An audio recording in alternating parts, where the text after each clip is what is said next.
welcome. My name's Karen Lyon. Tonight we're here to discuss the second season of AFLW, a season of highs and lows, a few more controversies this year, and I think, well, Ange might not agree with me here, but gratefully a second champion, the Western Bulldogs. Sorry, Ange. I do kind of like the idea that they're sharing it around. I think that's, that's kind. I do want to acknowledge our Auslan interpreters who will be at the front of the stage. And my guests for you tonight are two colleagues, two friends, and I'm so thrilled that we can be here in conversation together. They are the authors of these incredible books. Sam Lane has written Raw, the stories behind the AFLW, a movement bigger than sport, that tells us the stories of the women and their allies that have put together this incredible competition that we've been so privileged to watch over the last 2 years. Sam is also one of Melbourne's leading journalists, sports journalists. I'm a bit proud to say that because I helped get her to the age when we were both there. You made her. Oh, I did. Look, no, but I'll take all the credit. Why not? And Angela Pippos, who I was so thrilled to hear back on the ABC this weekend, Ange. Great. Wonderful. Thank you. Thank you. It's like returning home. 10 years in between, almost 10 years to the day. It was incredible. incredible. I was back. It's a bit of a different flavour. Sorry, I know we'll get to the AFLW, but a bit of a different flavour. And I kind of like the gamble that the ABC has done with their new pre-match and bringing in more women and being more inclusive. Yes. Well, for those who didn't hear, I'm co-hosting Saturday pre-match on Grandstand with Limo, and that raised a few eyebrows. Yeah. Like, what is he doing on the ABC? Great to work with, you know him well, Sam, and knows his football, brings a different energy, a different humour to the broadcast, and it was fun. We've only done one, but it was good fun. It was great to have you back. Last year when we had this sort of equivalent night, we not launched, but you had just launched your book, Breaking the Mould, all about taking a hammer to sexism in sport. So ladies, a year on, how many more hammers do we need? Quite a few. Yes, I wish the answer was not that, but we're on the right path, there's no doubt about that. But there's a little bit of work to do. We need to undo a way of thinking that, the same way that's been going on for centuries. We need to place women as equals in sport. And for me, it's an easy thing to do, but I don't make many decisions, unfortunately. Those who make decisions have to, change their thinking. And I'm talking about on and off the field here, whether it's around the boardroom table, the mahogany boardroom tables, or whether it's in the media, at sporting clubs. We're seeing some great change at grassroots level. The culture is changing, but there's still more work to be done. Sam, in your book, there's a quote from a confidant, I think, who says something like, and I'm paraphrasing, they're excited about the game that's being built for women to play, but they're a little bit worried that men are still managing it. Yes. Do you think we made some inroads this year? Yeah, and sort of by way of background, the structure of my book begins with sort of a modern history of AFLW. So how did it come to be? What were the roadblocks? And I sort of dug into, the industry that we know, but behind the veneer of, wow, like how amazing that we have this new league. I wanted to explore with people who had told me some of the hardships. What were they? Like, let's name them. And Angie's book has done that more broadly. I really narrowed in on the patriarchy and the hierarchy that was the old AFL that meant that actually it was only last year that this happened. AFLW should have happened much earlier, actually. So as much as it was great to celebrate it, it was late. That's why Gillan McLaughlin brought it forward, because it was late. What I guess I found, and the word sexism is so big, you know, I was almost as a journalist waiting for someone to give me that word. I experienced sexism, or it was sexist. What I ended up putting up in this introduction was hopefully some of the nuance around what we might sort of broadly term as sexism. And when I really got the people who were at those tables, so Sam Mostyn, the first AFL commissioner, who was appointed in 2005, so it's, you know, that's very modern. Jan Cooper, who was the first football development officer for women, who was hired before then, but just as a sign of the times, had her salary of $65,000 a year rejected by the AFL executive because they thought that was a luxury and it was too much to be investing in women's football. Shiloh Curtis, who's like a grassroots warrior, she told me things that she experienced. And Debbie Lee, who, if she were playing right now, she would be Daisy Pearce and everyone in Australia would know her name. Instead, she's 40-something and living her footy dream as the football operations manager for the triumphant Western Bulldogs. And what they told me, and that I hopefully sort of shine a light on in here, is that the discrimination took many forms, and mostly it was difficult to really name. So it was dismissive, it was glazed eyes, it was often indifference, wasn't it? It was indifference. It was almost like, yeah, we know that's really important, but it's not as important as the blokes. Well, Sam Mostyn told a really good story, and she's now she's a director at the Sydney Swans and the Premiership Cup ambassador this year for AFLW Season 2. She said she relayed an anecdote, and I think she was quite brave given that commissioners don't tend to talk this way, but she felt it was time. She relayed an anecdote where she was asked very early whether she could present medals at a women's national championships, and it was Jan Cooper who asked her whether she would consider doing that. And Sam had only just arrived at the AFL Commission, so it was 2005, early days for her. She didn't know the lay of the land and how it all worked, so she surveyed a few AFL executives of the day, and this was at the time when Andrew Demetriou was CEO, and she said to me, they didn't say don't go, but they really gave her the impression that, okay, go if you want. And so her definition in the end was that they gave it short shrift. Yeah. You know, it was not something they saw as valuable, and in fact it was bordering on laughable. And Shiloh, as the player turned football development boss, speaks about it, that she says the AFL didn't know what to do with us and we didn't know how to take them. And her sort of big quote is something like, what do I think the AFL thought of us? I think they thought we were a group of big butch lesbians and they didn't know what to do. Do you think the AFL knows what to do now?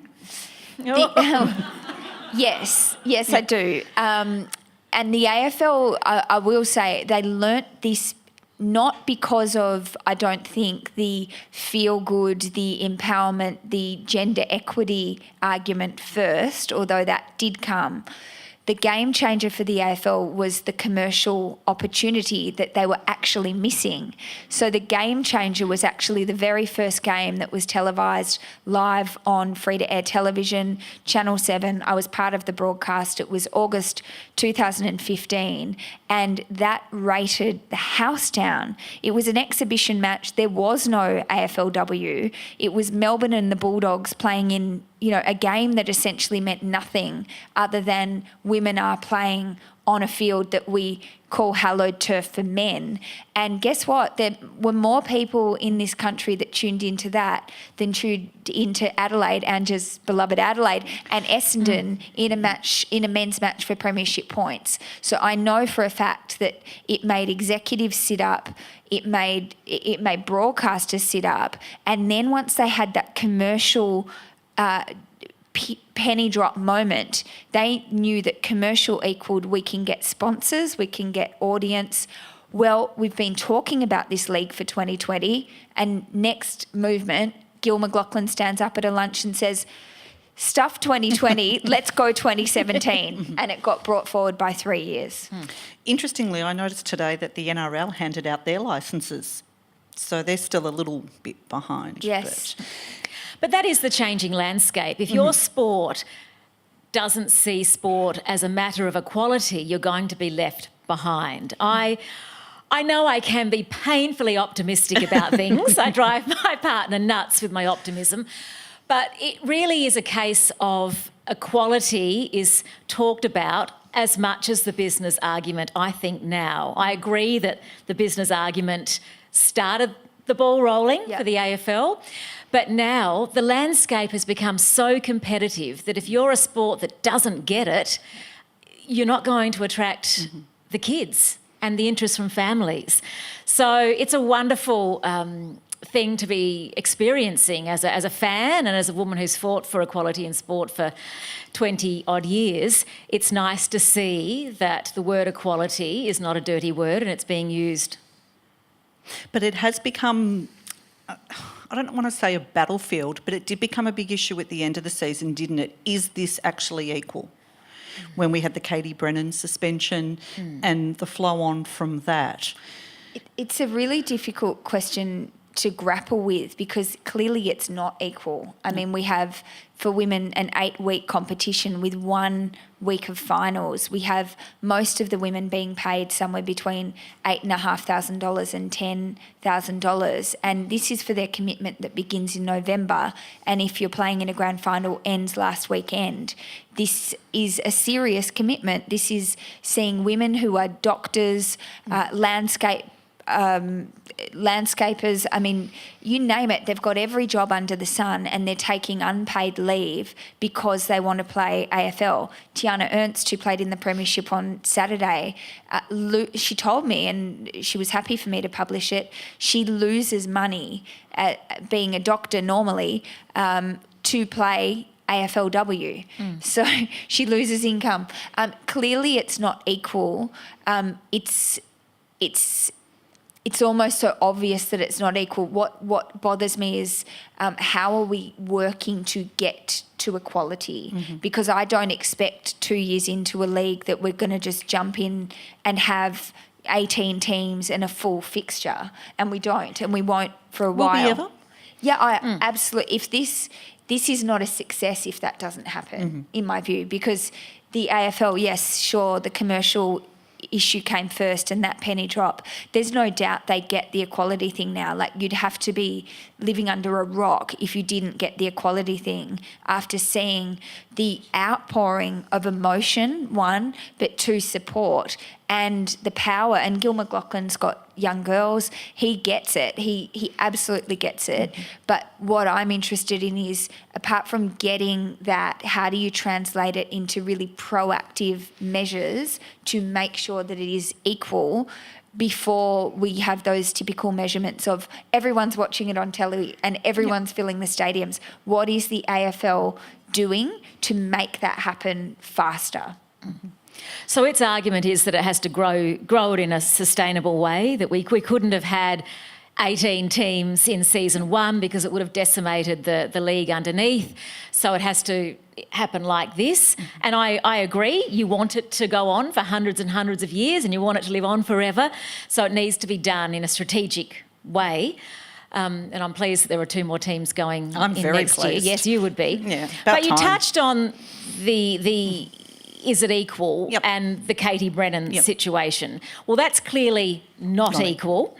To have two reprimands becoming an automatic suspension. She needed Trent Cotchin's advocate. Yes. I think Richard Douglas might need him as well.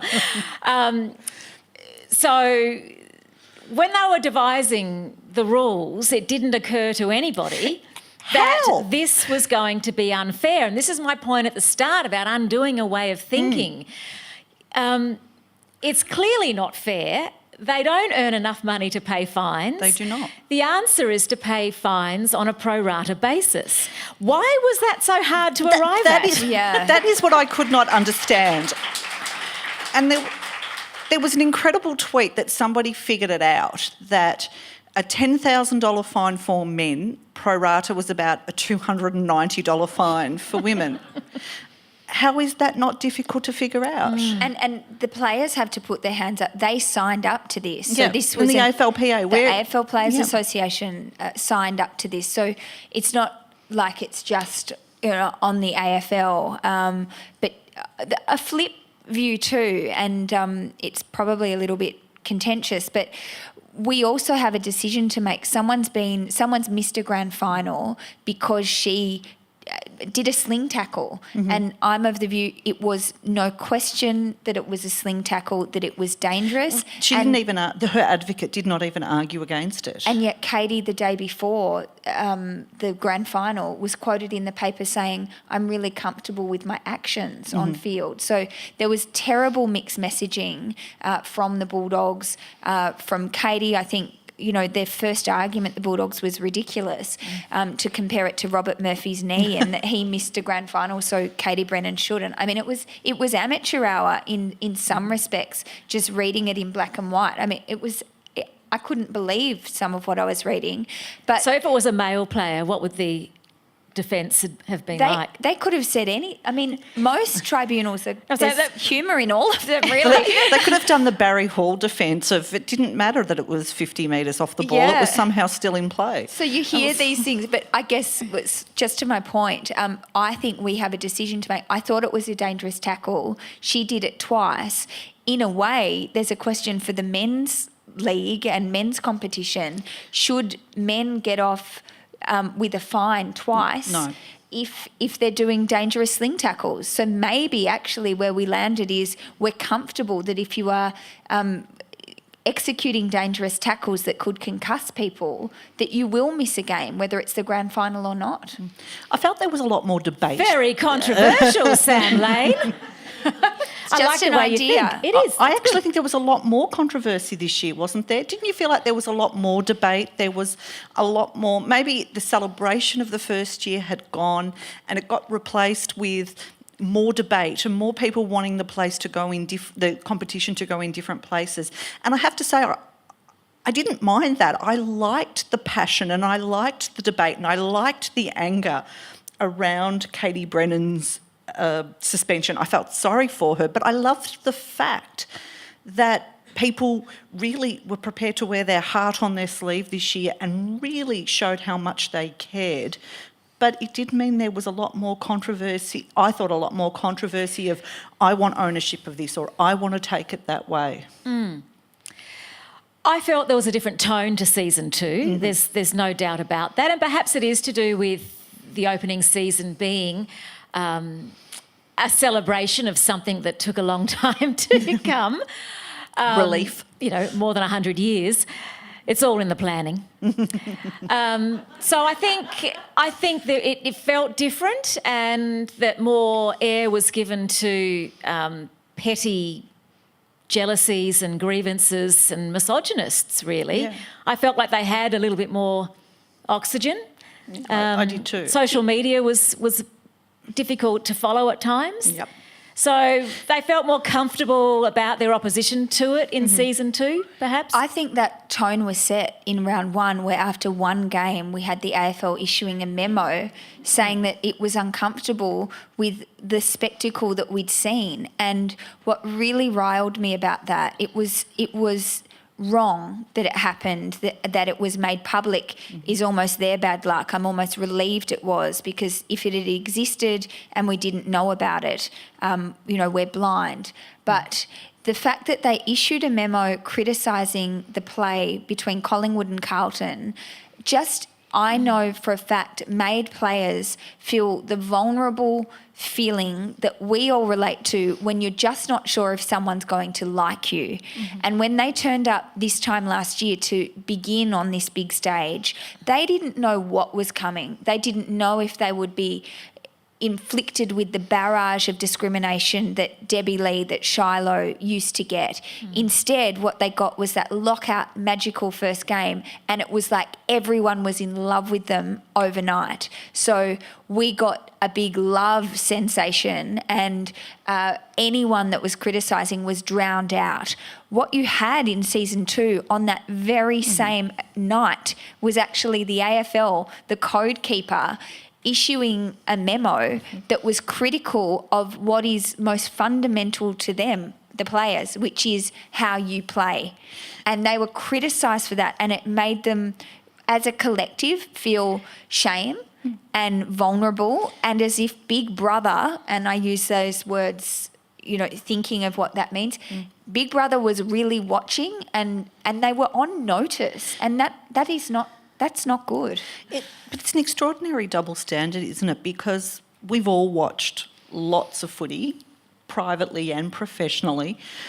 I've lost count of the number of bad games I've seen. If I issued a memo after every time I'd witnessed a bad game, my gosh, there'd be no trees left. Yeah. But the fact is, if you watched the rest of the round, there were 3 fantastic games. Yeah. Yes. This is live sport. This is natural sport. This is what happens. You sign up and sometimes you get a stinker. Yeah. And sometimes you get a great match. So why did they feel so compelled to issue that memo after one game? Oh, yeah. So the timing was dreadful. But the other thing is, the message was, okay, ladies, winning's not that important. We'd rather you play an attractive brand of football and not worry so much about the 4 points. What? Yeah. It's all about winning.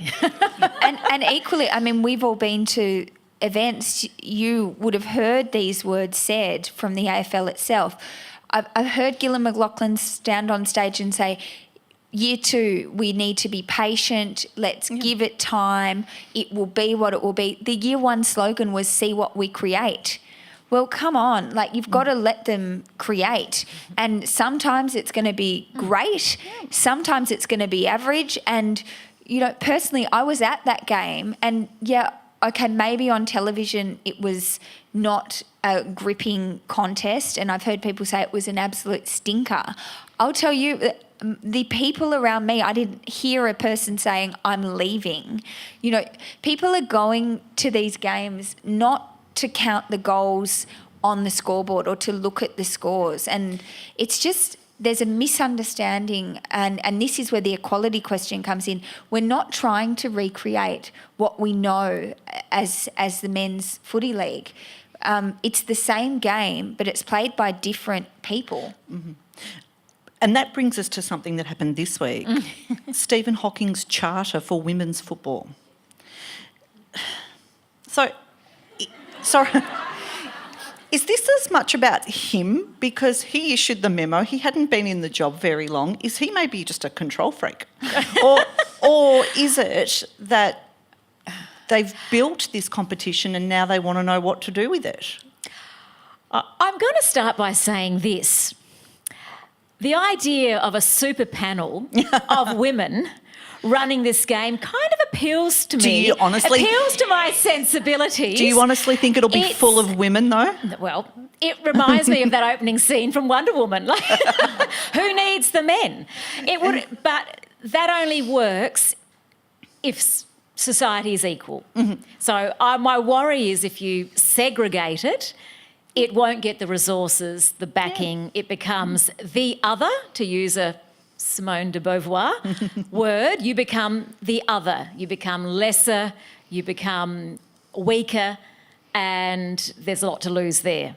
If society was equal, it sounds great. I love the idea, but not sure. I'm not so worried about the charter. I mean, we have a charter for the AFL, full stop, and I can't keep tabs on whether it's in vogue or if we've ripped it up. I'm not sure, but I don't think charter, maybe the word is putting people off, but I think it's actually the perfect time, given this season that we've just had, for as long as the right people are picked to be sitting around a table, to be sitting down and saying, okay, where are we at? What haven't we got right?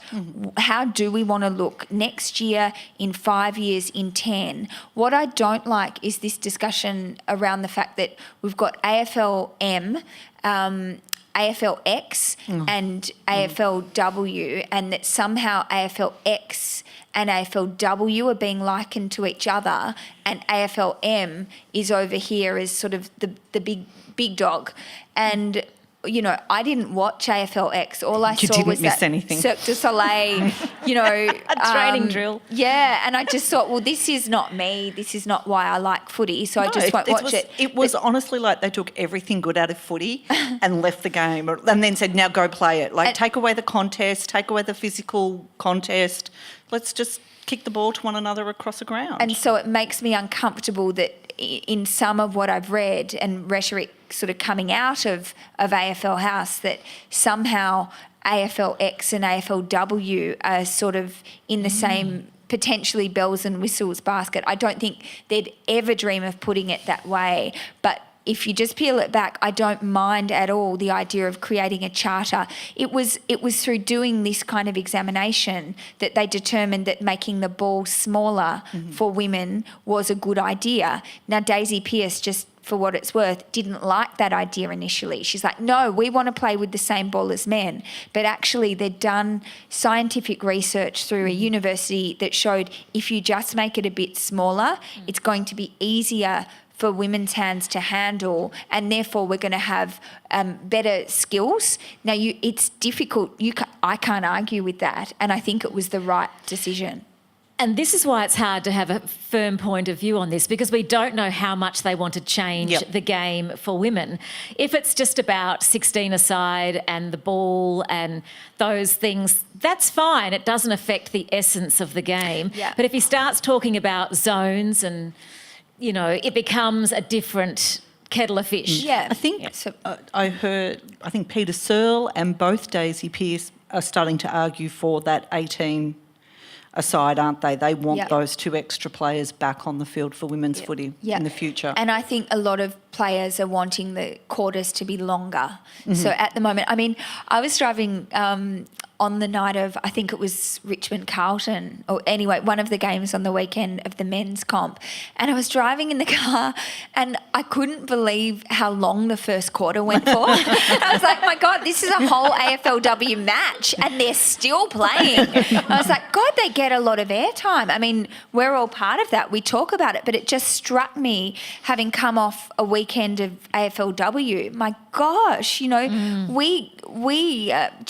we devote so much time talking about men, like the men's competition. So it should be a guiding principle. Let's spend more time talking about the women and devoting space and air to it. Does it bother you if the games diverge a little? If they do end up with maybe some different rules or some things change and they do have some unique elements of AFLM and AFLW? I'm all about celebrating difference, but in sport, we haven't really been able to do that. To be a woman, you've been different and you've been left behind. So I'm always a bit wary about this. But look, it wouldn't bother me if the players had some input and that's what they wanted. But the messages I'm getting from players, and you'd have more idea than me, Sam, is that they want to play the same game as the men. Yep. Most of them seem to say that. Yep. We have to listen to them. The last thing I want to see is decisions being made without any player input. That would be a travesty. Yeah, I'd second that, and I'd defer to them and coaches and the likes of Debbie Lee. So these people who have played, who just know it intimately, and they can have a rational conversation. I think it was, when we talk about that this was brought forward by 3 years, it was a rush, and that was really obvious last year. And I think one of the big differences I've noticed this year covering season 2 is that in year 1, everyone was on deck. Like, I was seeing faces from the AFL, from clubs, of just people that were essentially volunteering to work at games, to run water, even to broadcasters. You know, everyone was just in on trying to make this thing sing. But what it did was actually it burns people out. Like, then the men's season started, and you've got people who were doing double the amount of work. And so I didn't see as much of that this year. It was like the baby was just sort of left to start walking by itself.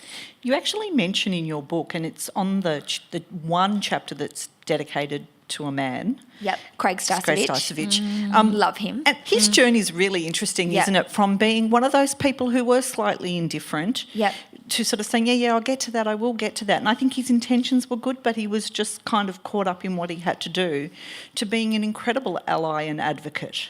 Yeah. But the one thing is, you mention in that chapter that it's really sort of important for the AFLW coach to have the backing of the AFL Men's coach. Yeah. And why is that? Yeah, that was so interesting, Karen. And so Craig, you know, played for Collingwood, a 1990 premiership star, and I asked him in our chapter, we're sitting down, and he took me on this like road trip of Bris Vegas. It was so great. We just went to all his favourite cafes, and it was so funny. He took all three of them in Brisbane. Yeah, sorry. Actually, it was really funny. Sorry, it was Brisbane. really nice, actually.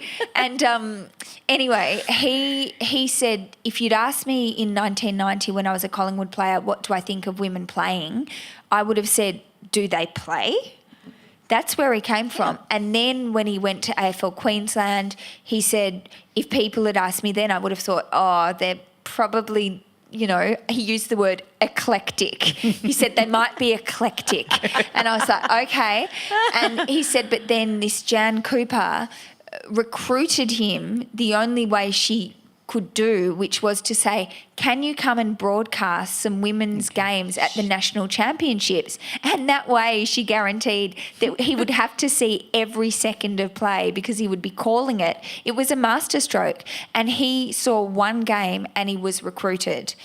It was really interesting to me hearing him through his evolution say that now he sits, and he's the head coach of the Brisbane Lions, who lost on the weekend. He sits in meetings that before he would have just not given a second thought to, where agendas this long cover all the things they cover, and that there is potentially no mention of women's needs or women's football.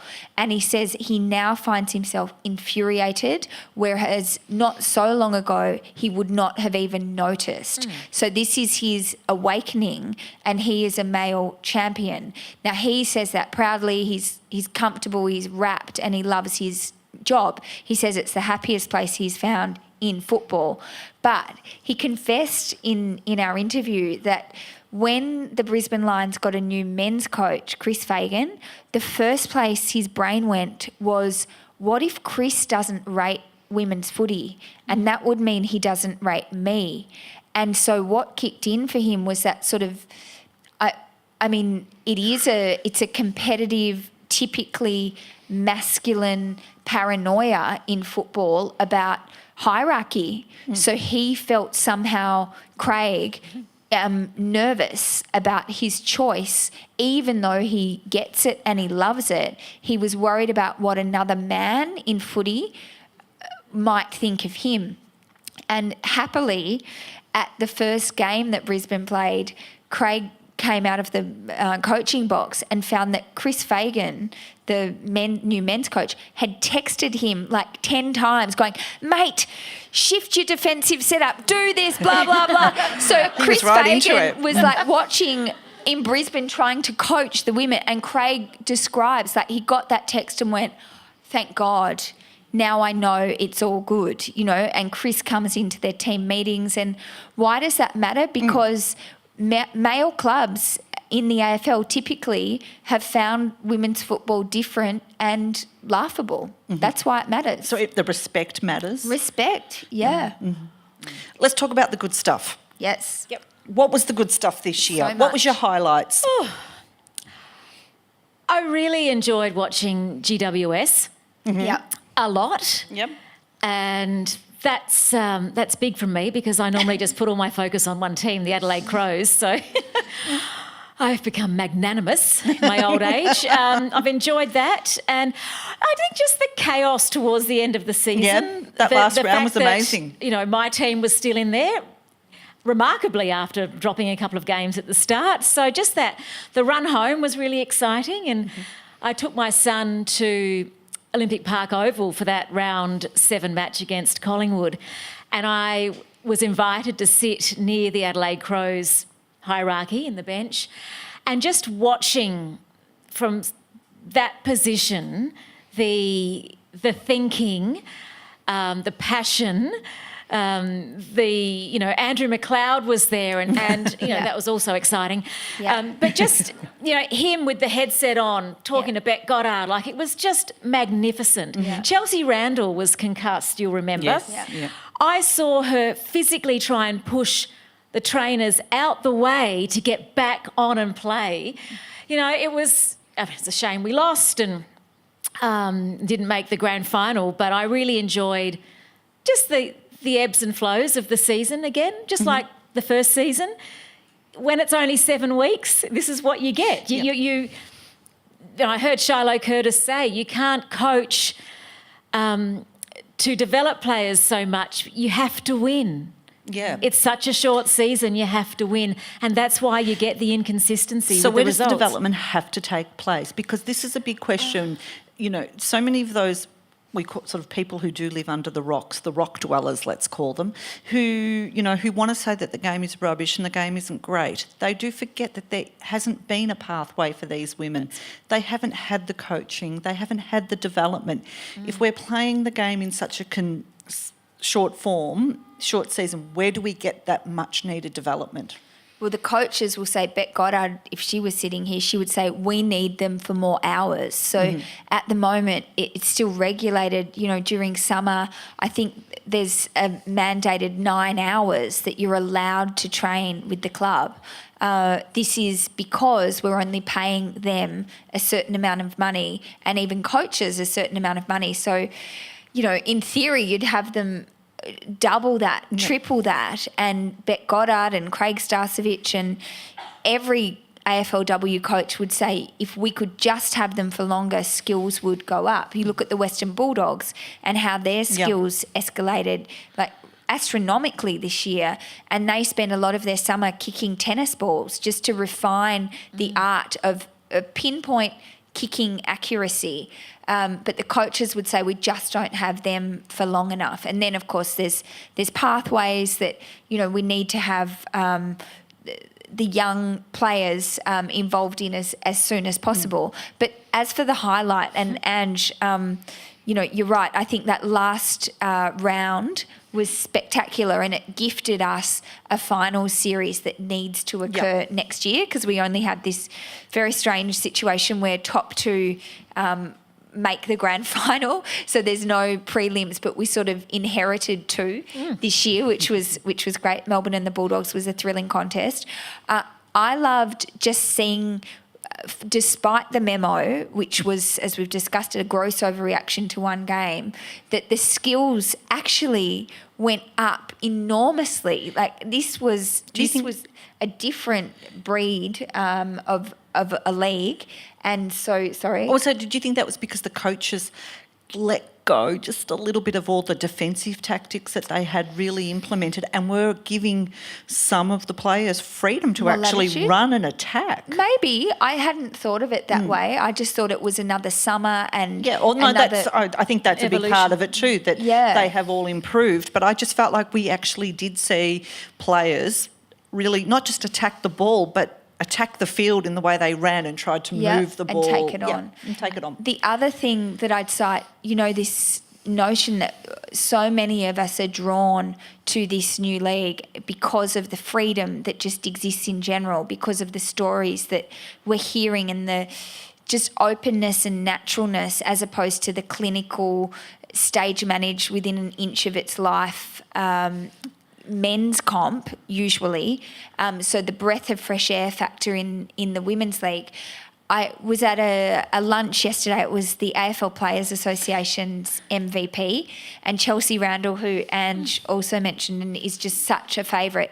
She won Most Courageous Player for the second year running. And she's a co-captain of the Crows. She stood up. It was quite a small function. And, there was an MC. She was asked about her year and da-da-da. And the last question was something like, so what does courage mean to you? Because it was Most Courageous Award. And I was sitting there and, I can admit this, I was like, I don't want to hear her answer that question. There could have been something else. And I was trained to think there'll be an answer like, oh, courage is just, it's like doing it for your mates. It's like really great. See ball, go I'm so ball. proud, blah, blah, blah. Chelsea took a moment to think, and then she said, well, I think about courage most days, and courage to me is in a 10-year-old who decides at primary school to stand up against bullying. Oh. And I was just like, wow, that is AFLW kind of response. So I love that at the end of second season, we are still hearing this stuff, and we will keep hearing it. These are leaders, these are modern leaders, and that inspires me so much about this competition. And the AFL is getting that. Steve Hocking was in the audience. They hear this, and I want them as elevated as Nick Natanui and Nat Fyfe and Joel Selwood. I want to hear them more. Who broke through for you this year? We know Daisy, and there's that group of players, Erin Phillips. We know those sorts of players. They got great coverage. Who broke through for you this year? Who was maybe someone who stepped up and surprised you and maybe presented themselves as a new star? Tell the Courtney Gum story. Yeah, well, it's summed up by who won the most valuable player yesterday. Courtney Gum is a 36-year-old. She's a mother. She played AFLW as a debutante this year, and she was voted season's best player by her peers. And I put that on Twitter, and someone wrote back, why did you mention she's a mum? Do you mention that a player is a dad?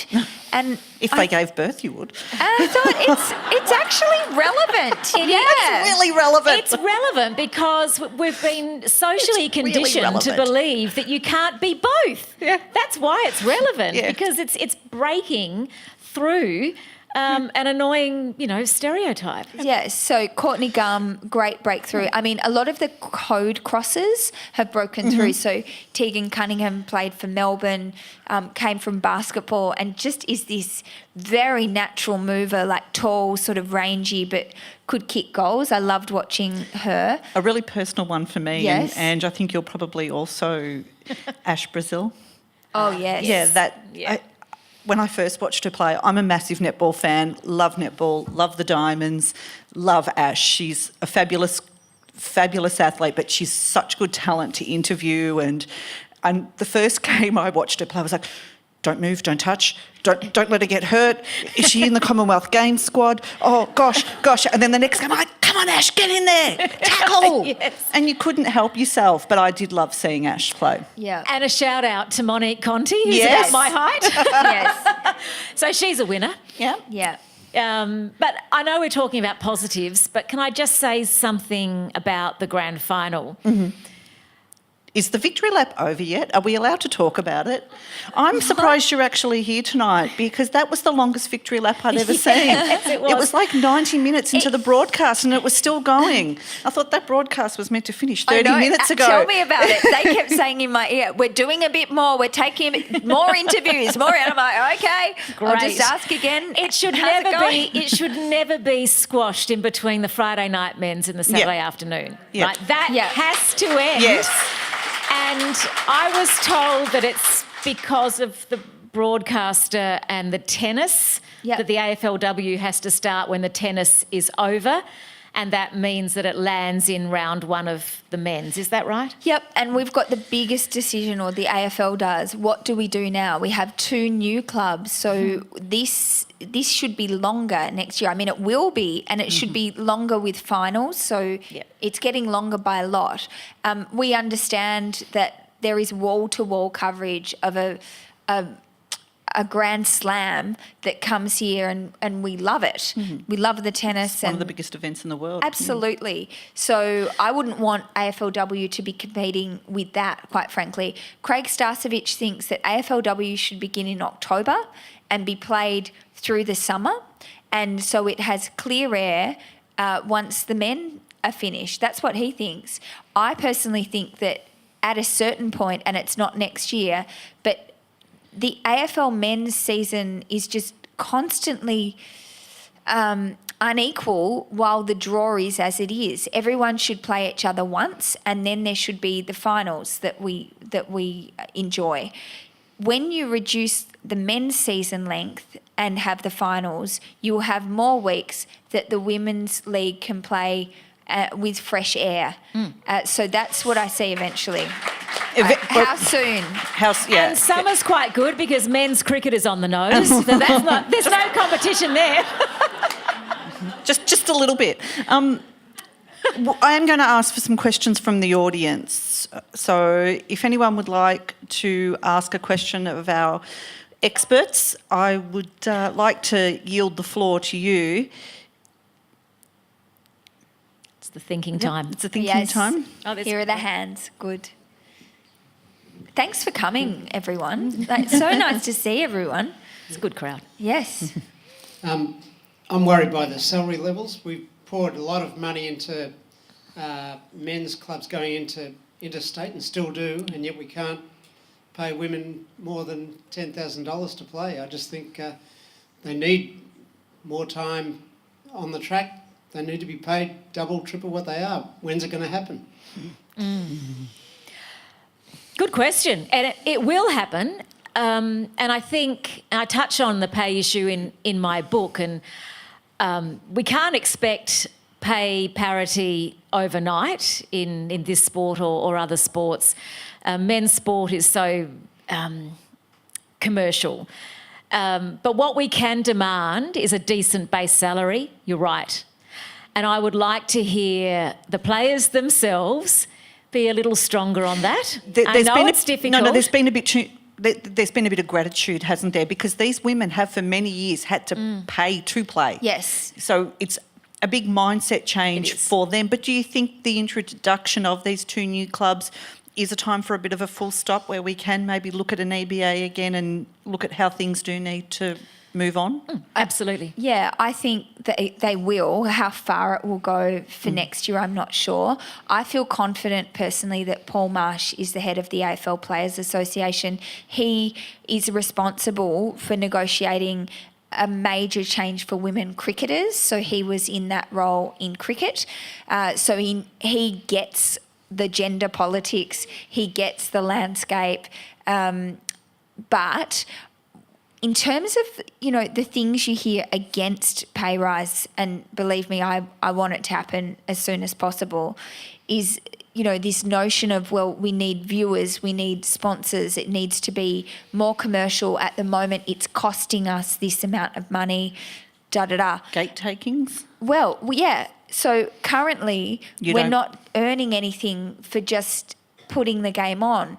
I believe that people would be happy to pay to go and see AFLW. In fact, I think a lot of people turn up and feel bad and sort of cheap that they're not paying. Do you think that'll happen soon?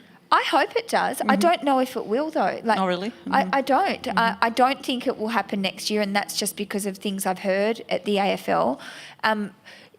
On the contrary, what I hear from clubs is that, BHP Billiton goes to the Adelaide Crows saying, we want to sponsor the women's team.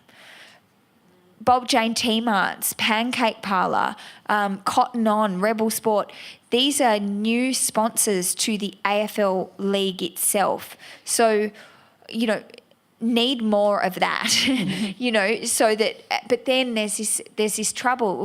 We also need it on free-to-air television as often as possible so that we can show by tuning in. And that was the great shame of that round one game this year, that the numbers were not good for that game on television. So I know you're in a hard spot because you do work for Channel 7, but it felt like a really congested summer this year for 7 because they went from the tennis straight into the Winter Olympic Games and things like that, and that maybe it didn't feel like there was quite as much women's footy on. There wasn't on the main channel. We did 2 games on the main channel and the rest was on 7 Mate. What I need to reiterate, 7 Mate's free. Yeah. It's on your telly, like, so you can watch it. But and Daisy Pearce and I spoke about this a lot on and off air, not on Channel 7, but that what you miss when it's not on the main channel is just that person that's surfing on a Saturday night going, oh, la, la, oh, yes, I'd heard about the women's footy. And then, you know, most people, you get it because you're here, you watch a little bit and you just find something to love, you know, and it's that fast. It is that fast. So you miss, while it's on, you know, another channel that's not the main channel, you are missing that casual sort of surfer. Another question. And in the netball as well, that was relegated to Gem for except the grand final. So it's a mindset thing, and it's like men's sport is given time to win over an audience and given a friendly time slot in the main channel, but with women it's always different. And you have to go hunting, and I never know what station Gem's actually on. I'm like, and that 162? Does pay. No, I don't know. It influences pay. Yeah.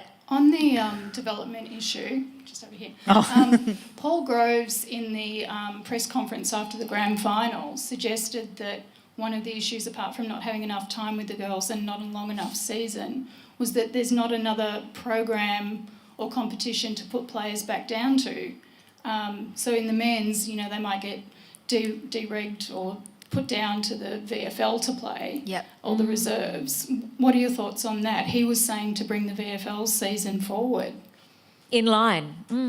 It's a good idea. It is a good idea. Does it also help that more of these clubs are creating VFLW teams? So I think, you know, Hawthorn have got one, Geelong have got one, North Melbourne have got one next year, Richmond, Essendon. These clubs, so will they be able to keep those players in their system, or do they have to... You know, I heard somebody talk about the idea that it's really hard. You keep these players together for 8 weeks, then they go back and they play against one another as opposed to being a team. The problem with that model, and I'm just thinking about it on the spot, is the VFLW, as we know it now, would be so much weaker if it would be so much weaker if we're having everyone that's playing AFLW at the same time, because they couldn't do both.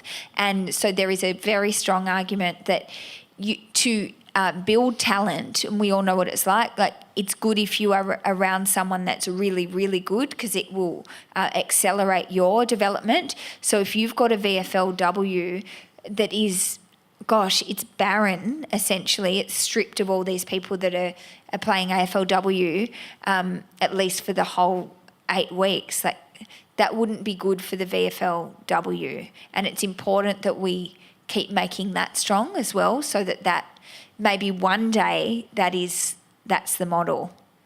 But isn't it just shifting the VFLW so that it coincides with AFLW? But then who would be playing every week? Because the best players are playing AFLW.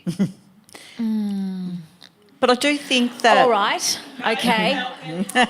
Go the Falcons. See, one day this will not be a problem. Yeah. Because we just got to get to that point when the Oz kickers, the girls playing Oz kick, have gone all the way through. Yeah. And I'll be sitting there just loving the fact that we've made it. with our knitting. On the super panel. Yeah, cool. I like it. I was going to ask about Hannah Mounty, because she wasn't given the all clear to play in the AFLW this season, but has been given the all clear to keep playing with women in the lower leagues. So is that more of a look that they're worried about? I don't think it's about a look, and I think I've been asked this quite a bit, to comment with really great intelligence on this subject, I feel that I would have needed to sit within the forensic work that the AFL did on this case. And I guess the one thing I'd say, we don't have all night, unfortunately. I do believe, and there are times where I think the AFL is just wants a result and they need it fast. On this, time was taken, and there's an executive at the AFL called Tanya Hosh. This was in her brief. I know and feel very reassured that she did a lot of consulting, a lot of research, and looking at examples also in international sport, and this is where they landed. I can't comment with more sort of information than that. I think it's good that it wasn't a closed case and that it will reopen, because it is one that certainly has challenged the AFL and that it's never had before.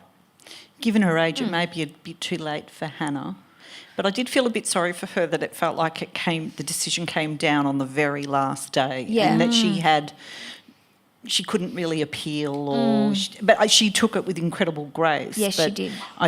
I did feel a bit sorry for Hannah. I've got time for one more question at the moment, and then I'm going to just ask for a tip for tonight's big AFL medal. Hello. I'm sorry, I can't call. Yeah, sorry, I've got the mic. Thank you very much for the talk. Hi, Karen. Hi. There's a couple of things. One, I collect all the cuttings for the year, and there has been an incredible decrease in the amount of coverage in all the papers that I've collected, so that my albums aren't as big as they were last year. And the other thing is, I think everybody who loves the AFLW needs to join the AFL Fans Association and have some power as fans who have gone to all the matches, to start having a fan's voice when you're standing out in the rain or have a crappy grand final venue. I think we need to collectively join things that are already going, and the Fans Association has a voice. And just about the St Kilda, the Southern Saints is the St Kilda's new team that'll come in 2020. Talking to Peter Searle, she said 5 girls that they've got on the list now will end up being drafted next year. So they're coming.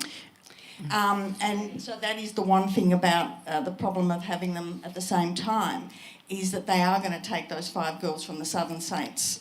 They're that good that they will get drafted. So that's what's happening on the local level, that they're already seeing people who are much better that will then be next year's draft. And I thought this year's drafted players were fantastic. So thank you. Thank you. Yvette, you're a good woman. Yes. Nice and optimistic. Yeah. I'll give you all for that on my Yeah. Yep. I think there is a great...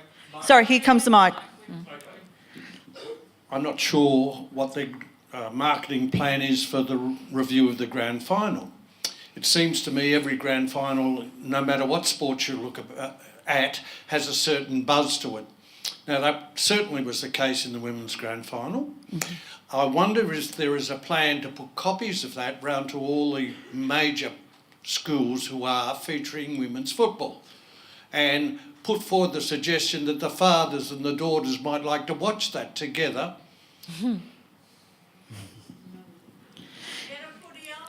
There is some, just on that issue, I know that playing Aussie rules in schools, because I've got 2 primary school age daughters, it's growing and it's becoming so much bigger.